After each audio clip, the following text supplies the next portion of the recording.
Good morning সবাইকে। আশা করি সবাই ভালো আছো, আমিও ভালো আছি। আজকে হচ্ছে 3 তারিখ, মঙ্গলবার, আর আমার 60 দিনের চ্যালেঞ্জের তৃতীয় দিন চলছে।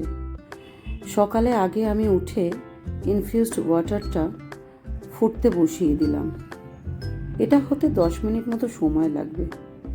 চলো ততক্ষণ চট করে ওয়েটটা দেখে নিই। আজকে তো খুব একটা কমেনি ওজনটা।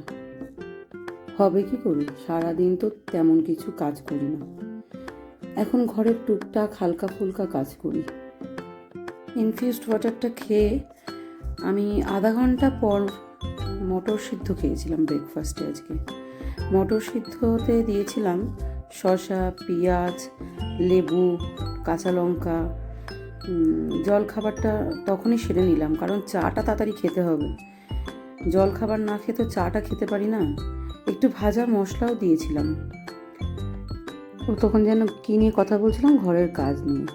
বাকি ঘরের কাজ আমার দিদিই করে নেয়। রোজকার রান্নাটাও দিদি করে, একটা দুটো রান্না আমি করি। সবে খেতে বসেছি, খেতে খেতে আবার আমাকে উঠতে হলো। ব্লিঙ্কিট এসছে, ব্লিঙ্কিটের জিনিসগুলো নিয়ে তারপর বাকি খাওয়াটা শেষ করে চায়ে একটু চুমুক দিলাম। খেয়ে নিয়ে একটু বেরোবার ইচ্ছা আছে, দেখি কীরকম সময় থাকে হাতে। কিছু না, বিশেষ কিছু না, পার্লারে একটু যাওয়ার ইচ্ছা, শ্যাম্পু করতে, স্পা করতে। ভেবেছিলাম পেডিকিউরও করব, কিন্তু মনে হয় না আজকে আর সময় হবে। খুব দেরি হয়ে গেলে চলে আসব। পারলে কালকে যাব আবার পেডিকিউর করার জন্য। আমি পার্লারে চলে এসেছি শ্যাম্পু করতে আর স্পা করতে। বাড়ি গিয়ে দেরি করে ফেলেছি অনেক, বাড়ি গিয়ে আগে লাঞ্চ করতে হবে। আজকে লাঞ্চে ছিল ঢ্যাঁড়স সিদ্ধ, শাক ভাজা, মেথি শাক ভাজা, ঢ্যাঁড়স, স্যালাড। ঢ্যাঁড়সের তরকারিটা কিন্তু কালকের লেফট ওভার ছিল। ডালটা কিন্তু আমি এক বাটি প্রায় চুমুক দিয়েই খাই, ভাতের সাথে মেখে খাই না। আর সয়াবিন, আলু, ফুলকপি দিয়ে তরকারি ছিল, আর সাথে ছিল টক দই, সালাদ। আজকে কিন্তু ভাতের পরিমাণটা আমি আরও একটু কমিয়েছি,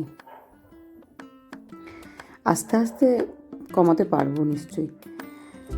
আর সবজি স্যালাড তো অনেক বেশিই খাচ্ছি, তো ভাতটা খাবো কি করে? অনেক কিছু থাকে যেটা ভাত দিয়ে ভালো লাগে, ভাত ছাড়া ভালো লাগে না। যাক, খেয়ে উঠে আমি ঠিক এই জায়গাটায় এসে বসি, আর শোবারও এই জায়গাটাই আমার বরাদ্দ। এই জায়গাটা ছাড়া কোথাও শুলে ঘুম হবে না। এইখানে বসে আমার একটু বই পড়া, গল্পের বই পড়া, তারপরে যা কাজ লেখালেখির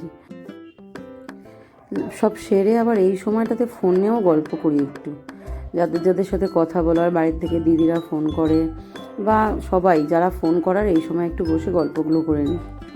আবার সব সময় যে গল্পর বই পড়ি, লেখালেখি করি তাও নয়, ফোনে গল্প করি তাও নয়, মাঝে মাঝে ফোনে গেমও খেলতে থাকি। আবার একটু শুয়েও পড়ি, একটা ভাতের পরে ঘুম দরকার না, একটু ঘুম দিয়ে নিই। একটা অভ্যাস ছিল ঘুমানো, কিন্তু এখন ডাক্তার না করেছে। দেখতে দেখতে বিকেল হয়ে গেল। আজকে চায়ের সাথে আর চিড়ে ভাজা খাইনি, আজকে শুধু ছোলা, বাদাম আর একটু চানাচুর নিয়েছিলাম। শুধু তো ভালো লাগে না চা খেতে, এটুকুই খেয়েছিলাম। চা খেতে খেতে ঘরে একটু আড্ডা হয় কাজে যাওয়ার আগে। আজকে আমি একাই চা খাচ্ছি, মাম্মাম কলেজ থেকে এসে ঘুমাচ্ছে। যাবার আগে আমি আমার ডিনারটা গুছিয়ে নিলাম। মটর সিদ্ধ হয়েছিল আজকে রাত্রে ঘুগনি হওয়ার জন্য, সেটাই ঘুগনি আর স্যালাড নিলাম। স্যালাডের মধ্যে আজকে পেঁয়াজ নিইনি, শসা আর গাজর নিয়েছি, আর ঘুগনি নিয়েছি। মাম্মাম ওদিকে আবার জিমে না, যোগায় বেরিয়ে গেল। সরি যোগায় চলে গেল। মাম্মাম আসার আগে আমি বেরিয়ে যাব। টাটা। ও যাওয়ার আগে 14বার ওকে ডেকে এটা জিজ্ঞেস করবো, ওটা জিজ্ঞেস করবো, জল নিয়েছিস, মাস্ক নিয়েছিস, ঠান্ডা লাগাস না, স্কার্ফ নিয়েছিস, টাকা নিয়েছিস, এই 14বার ওকে ডাকতে থাকবো যতক্ষণ না যাবে, আমিও দাঁড়িয়ে থাকবো। চল টাটা। চলো এবার আমাকে রেডি হতে হবে, আমি কাজে বেরাবো। আমি একটু দেরি করে ফেলেছি আজকে, আবার আজকে সেজে গুজে বেরোতেও দেরি হবে। শাড়ি পরবো বলে কথা, অনেকটা টাইম লাগবে, কিন্তু মেকআপটা চটজলদিই করে নেবো। শাড়ি পরে নিয়েছি। আসলে প্রায় 2 মাস পরে আমি শাড়ি পরলাম। আমি কিন্তু শাড়ি পরতে ভীষণ ভালোবাসি, আর শাড়ি পরতে আমার একদমই সময় লাগে না। আসলে শাড়ি তো শুধু শাড়ি নয়, একটা ঐতিহ্য বহন করে আমাদের। যুগের সাথে তো সব কিছুই বদলে যাচ্ছে। আগে তো শাড়িই সব ছিল, সব সময় শাড়ি পরা হতো, সব সময় শাড়ি পরতে হতো। আর এখন শাড়িটাই রেয়ার হয়ে গেছে। বাকি সব কিছু আসলে ফেরার সুবিধার জন্যই বোধহয় শাড়িটাকে একটু সাইড করেই চলতে হয় এখন।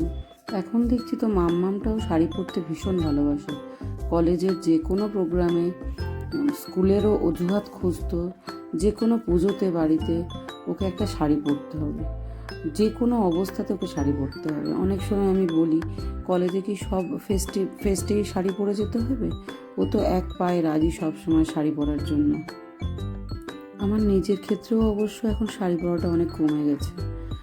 আদার্স সমস্ত জামা কাপড় পরতে সুবিধা, তাড়াতাড়ি রেডি হওয়া যায়, আর শাড়িটা ডিলে হয়ে যায় অনেকটা, তাই শাড়িটা লেট হয়ে পরা হয় না। শাড়িটা নালে আমার পরতে খুব ভালো লাগে। আমি আগে খুব শাড়ি পরতাম। মা, কাকিমা, জেঠিমা, এদেরকে তো ঠাকুমা, এদেরকে তো শাড়ি ছাড়া অন্য কিছু পরতে দেখিনি কোনো দিন। এরা শাড়ি পরেই সব কিছু ম্যানেজ করতো। এবং এখনও পর্যন্ত বোধহয় এরম অনেক বাড়ি আছে যেখানে, আমাদের বাড়ির মতো, যেখানে শাড়ি পরার চল এখনও আছে। যেমন আমার কাকিমারা এখনও বাড়িতে গেলে আমি দেখি ওরা শাড়িই পরে, ওরা অন্য কিছুই পরে না। বাড়িতেও শাড়ি পরে, বেরোলে তো শাড়ি পরে অবশ্যই। ও বাবা, শাড়ি করে তো অনেক জ্ঞান দিয়ে ফেললাম। নিজে কদিন পরবো তার নেই ঠিক। আমার কাজলটাও শেষ হয়ে গেছে, কাজলটাও আনতে হবে। আমি কথা বলার সময় অনেক সময় ভুলভাল কথা বলে ফেলি। ও তোমরা কিছু মনে করো না, কিন্তু শুধরে নিও আমার কথাগুলো। একটা কথা বলা হয়নি তোমাদের, এই যে ডায়েট করছি, এতে ওজন কতটা কমবে না কমবে জানি না, কত দূর আমি এগোতে পারবো। তবে শরীরটা কিন্তু বেশ হালকা লাগছে। একটা ভারী ভারী ভাব, খেয়ে দিয়ে ঘুমোলে যেরকম একটা কষ্ট হতো, এখন কিন্তু সেসব আর হচ্ছে না। আর অত ঢেকুর ওঠে না, একটা শরীর খুব হালকা হয়েছে এখন। তবে গ্রিন টিটা আমার একদমই খাওয়া হচ্ছে না। বারবার রোজই ভাবছি একবার গ্রিন টিটা খাবো অন্তত, কিছুতেই খাওয়া হচ্ছে না। এটা ওটা টাইমে খেতে খেতে আরও স্কিপ করে যাচ্ছি।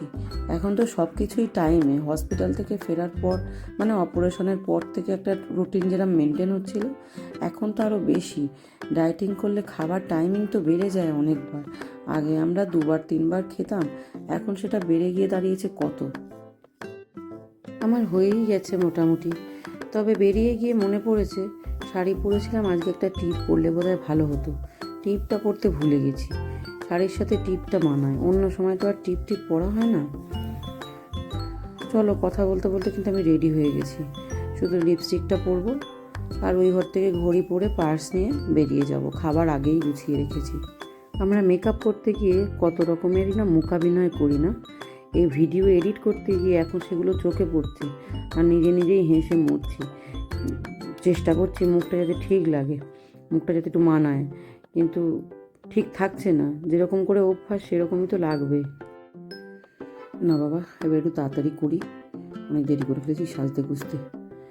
ক্যামেরাটা দূরে নিই, তোমাদের পুরোটা দেখাই শাড়ি পরে কেমন লাগছে। অনেকদিন পর পরেছি, আর আমি এত বলেইছি আগে, ক্যামেরার অ্যাঙ্গেল বুঝি না।